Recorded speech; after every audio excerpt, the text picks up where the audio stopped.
बेटा, वो रात काली थी, ऐसी काली जैसी शायद भगवान भी भूल जाए।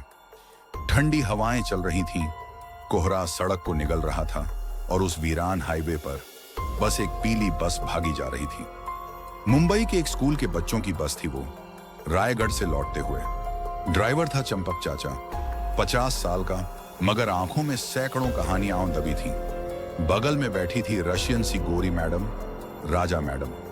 रात के 12 बज चुके थे, बच्चे थक कर सो गए थे। बस में अंधेरा पसरा था और बाहर सिर्फ सन्नाटा। चंपक चाचा का ध्यान सड़क पर था। अचानक मैडम ने धीमे स्वर में पूछा, चाचा, क्या ये सड़क सचमुच डरावनी है? चंपक चाचा ने एक गहरी सांस ली और बोले, हाँ मैडम, कहते हैं इस सड़क पर छलावा घूमता है। मैडम ने भौहें उठाई। छलावा? चाचा ने बस इतना कहा। हाँ, छलावा, वो आत्मा जिसे धोखे से मारा गया हो। इतना कहा ही था कि बस की हेडलाइट्स में कुछ दिखा। सड़क के बीचों बीच एक हिरण, लाल आंखों वाला। चंपक चाचा ने ब्रेक मारे, बस चीखती हुई रुकी। सब बच्चे जाग गए, बस बंद पड़ गई। जब चाचा ने दोबारा देखा, हिरण गायब था।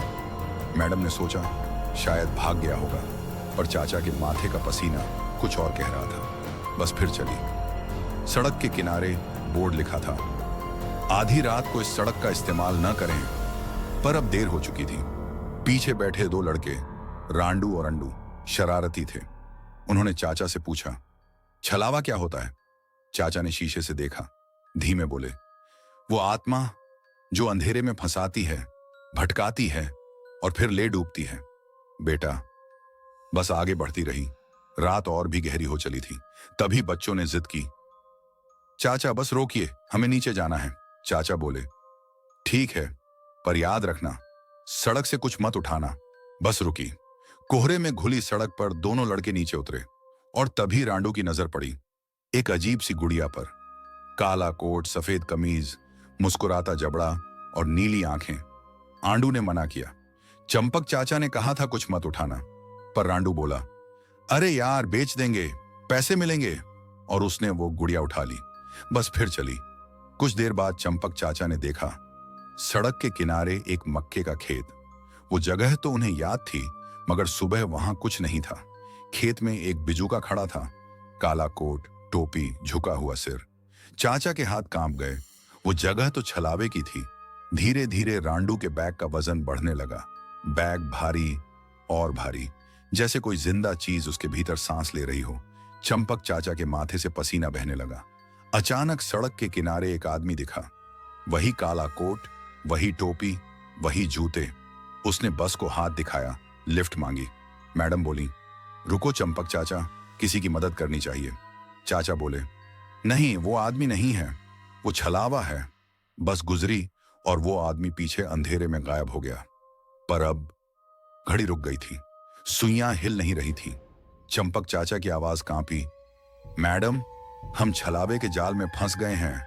तभी सड़क पर एक औरत दिखी, सफेद चेहरा, लाल आंखें, मुस्कुराती हुई, हाथ हिलाती हुई।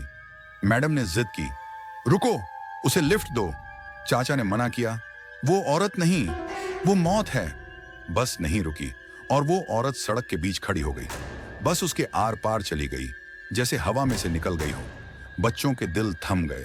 पीछे देखा, वो औरत अब बस के पीछे दौड़ रही थी और उसके साथ वो काला कोट वाला आदमी भी। चंपक चाचा चीख पड़े, रांडू का बैग बाहर फेंको, छलावा उसी में है। मैडम ने कांपते हाथों से बैग उठाया और खिड़की से बाहर फेंक दिया।